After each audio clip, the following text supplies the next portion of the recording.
chickens clucking in a barnyard, scratching and pecking at the earth. But for the vast majority of the 8 billion chickens raised and killed in the United States each year, little could be further from the truth. This compassion over killing investigation was produced with undercover footage from chicken farms and slaughter plants in the United States, including two of the country's largest poultry producers, Tyson and Perdue. The conditions our investigators document. The life of a broiler chicken, a chicken raised and killed for meat, begins in a commercial hatchery. In large walk-in incubators, chicks hatch by the thousands. They never meet their mothers. The chicks are boxed in crates and then dumped in long warehouses with tens of thousands of other chicks.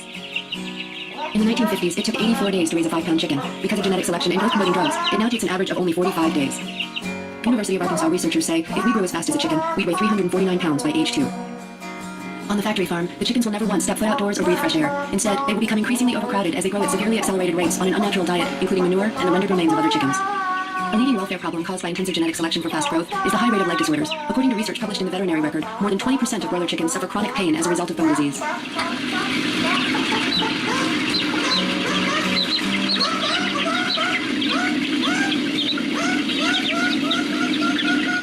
Some quicker and less resistant. The birds are caught by the legs and thrown into crates, which are stacked onto trucks. Many chickens are injured in this process, suffering dislocated hips, bloat from extreme temperatures. Some chickens don't survive the trip. Industry researchers report, chickens find transport a fearful, stressful, injurious, and even fatal procedure. At the slaughter plant, the chickens are moved out of the trucks, dumped onto conveyors, and hung upside down in shackles. A machine cuts their throats, but some chickens miss the blades, and there are no laws regulating their welfare during slaughter. Those whose throats aren't slit drown in scalding tanks. Once dead, the chicken carcasses are defeathered, dismembered, and disemboweled. Each step in the process makes the chicken's bodies less recognizable, until it's hard for us to remember that the chicken wings, nuggets, drumsticks, and breasts we buy came from living, breathing animals. Nearly all of the chicken meat sold in American grocery stores and restaurants comes from chickens raised in the conditions we just witnessed. We have no nutritional need for chicken meat, or any other animal product. In fact, there are substantial health risks associated with eating chickens. A 2003 Consumer Reports investigation found that almost half of the chickens sold in grocery stores carried the foodborne pathogen Salmonella or Campylobacter, and most of these bacteria were resistant to antibiotics.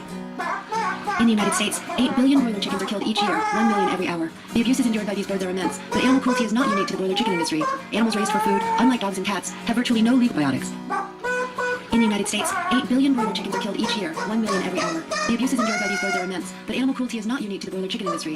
Animals raised for food, unlike dogs and cats, have virtually no legal protection from abuse while on the farm. To satisfy our taste for their meat, their eggs, and their milk,